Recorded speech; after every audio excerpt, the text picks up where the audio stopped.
ГСП онлайн. Городские новости сейчас. Не один десяток лет на входе в Л-корпус университета внимательный гость мог заметить не особо примечательную дверь. На первом этаже за ней находится геологический музей. На днях коллекция пережила второе рождение.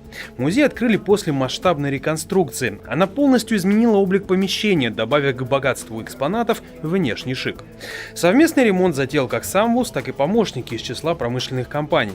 Безусловно, главную ценность обновленная коллекция представляет для студентов профильного института в составе университета. Это просто бесценный подарок для нашего вуза, для наших геологов и вообще не только геологов университета, но и геологов города.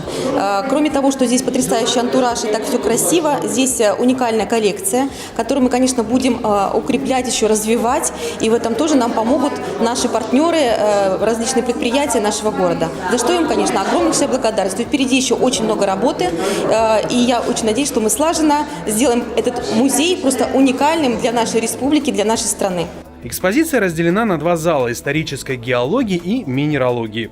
Общая коллекция экспонатов насчитывает более 1500 экземпляров. Музей много лет является бессменной вотчиной местного отделения Российского минералогического общества. После второго рождения экспозиция носит имя Олега Кочеткова, профессора геологии, который немало поспособствовал пополнению коллекции экспонатов.